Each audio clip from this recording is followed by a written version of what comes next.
Hey there, Legal Tea listeners. This is your host, Jenny Roselle.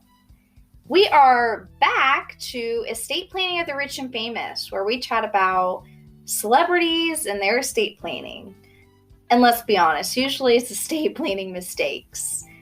Today's episode is on Larry King, a super well-known radio and TV host who just recently passed away this year, actually, in 2021. So let's chat briefly about Larry personally for a second. According to USA Today, he was married 8 times to 7 different women. Don't worry, if you had to think about that a little extra, I did too. I was like, 8 times but 7 women. Oh. So from those marriages, he had 5 children. And tragically, 2 of his 5 children just died actually last year in 2020. So it was before he passed away. And they actually died within just a few weeks of one another. One was from a heart attack, one was from lung cancer. A few months after his 2 children passed away, Larry died on January 23rd, 2021. With the many prior marriages and children from those prior marriages, and a couple of predeceased children at this point, Larry's estate was ripe for conflict. So let's talk about what led to the conflict that we're at today. Larry's final spouse was a lady named Shawn Southwick King, and they'd actually been married for quite some time. I believe I read somewhere that she was the only spouse to make it to double digits. I think it was 20 plus years. So according to a blog written by a young law firm out of Las Vegas, Nevada, he married Shawn in 1997. In 2010, a divorce was filed for, but then they mutually and jointly agreed to dismiss it. In August 2019, so just 9 years after that first divorce was filed for, things got a little rocky and a divorce was filed for again. From everything I've gathered, the divorce was actually not final. A settlement was pending at the time of Larry's death. A few months after Larry filed for divorce, he attempted to handwrite his own last will and testament. He tried to do that in October 2019. Well, he did do it. He didn't try to do it. He did do it in October 2019. And he left everything to his 5 children, which meant he was cutting out Shawn. Keep in mind, this will was written before his 2 children passed away. So it was after the divorce got filed for, but before his 2 children passed away.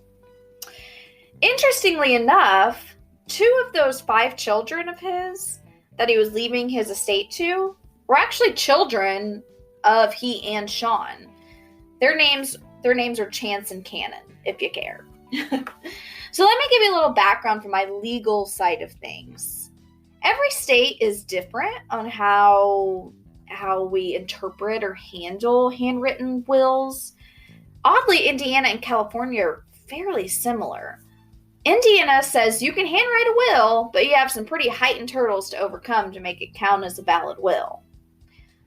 Larry's residency was California, meaning, of course, California laws and statutes are what's governing. According to an Elder Council blog, Larry's will, to be considered valid, 1, must be in Larry's own handwriting, so like someone else can't handwrite it for you. 2, must be signed and dated by Larry.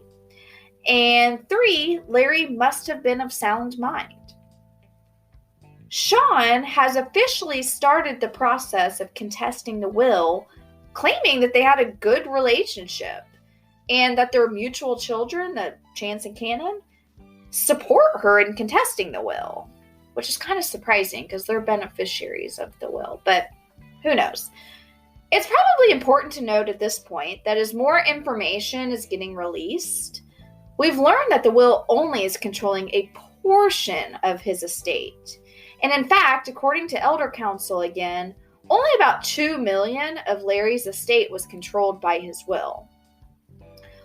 When it's said that his entire net worth is around $140 million. So the rest is being controlled by a trust that he had created. And there's really not much out there that talks about his trust, which is, sort of the exact reason many people, including my own clients, create trust, is to keep things nice and private after we pass away. So this begs the question, why is Sean contesting the will that only controls $2 million of the $140 million? She may try eventually to try to pull the trust into this, but as of right now, the answer to that is no, she hasn't, just contesting the will. She replied to this question, actually, when someone asked her why she was contesting, and she said, quote, "It's the principle." As time passes and more is coming out about the grounds that Sean is contesting the will on, you have to have a reason. You can't just say, "I'm mad." You have to have a reason to contest the will. So she is actually claiming her stepson, Larry's biological son, Larry King Jr., who was, of course, the child of a prior wife, exerted undue influence over Larry in the late stages of his life. According to an article in Market Watch, the will she is contesting actually contradicts the joint plan that they did in 2015, which, in the back of my mind, I think, well, of course it does. Back then you weren't getting divorced, but I digress. She shared in a New York Post report that we, talking about her and Larry, had a watertight family estate plan. It still exists, and it is the legitimate will, period.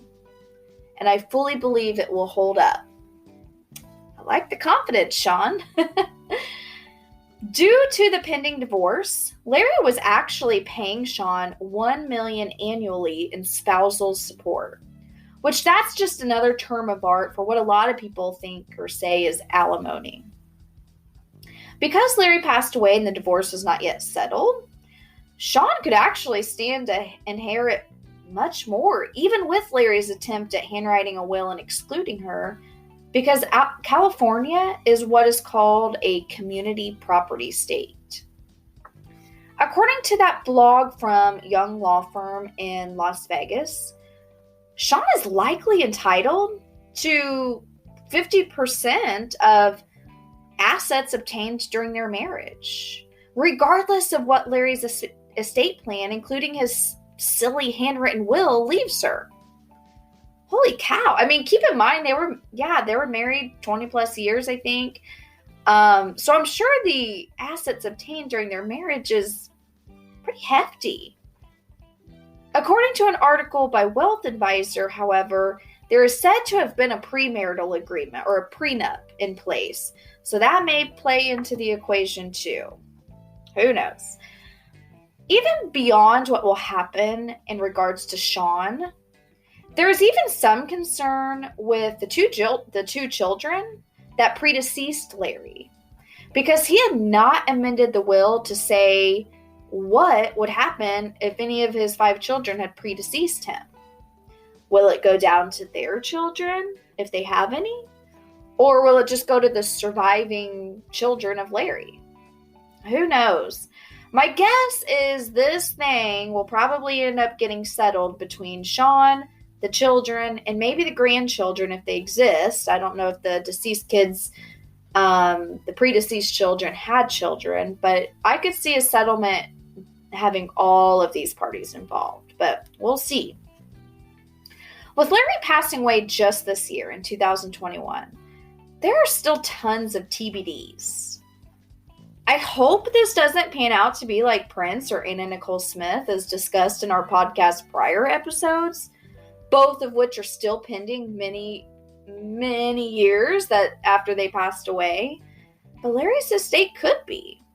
Depending on how much his kids want to fight Sean. So what can we learn from Larry? Well, first, let's agree not to handwrite our wills, for starters. And even honestly, in simple situations where we don't have a lot of family dynamics going on, handwriting a will is just a bad idea, guys. There's so many formalities that go into preparing a will that if you miss just one, the will could be held as invalid. So things like, some states require notarization on wills. Some states require witnesses. Some states require both. So those are the formalities I'm talking about. And that's why there are attorneys like me. That's it. I mean, this kind of work is all my office does. We do it, and we do it really darn well. So just for the love, let an attorney prepare your will so you have peace of mind knowing it's done right. Beyond that, I'm going to talk to you blended families for a second. And I'm not picking on you, but your planning requires special thought. According to the Step Family Foundation, over 50% of U.S. families are considered blended families. That statistic just shocks me.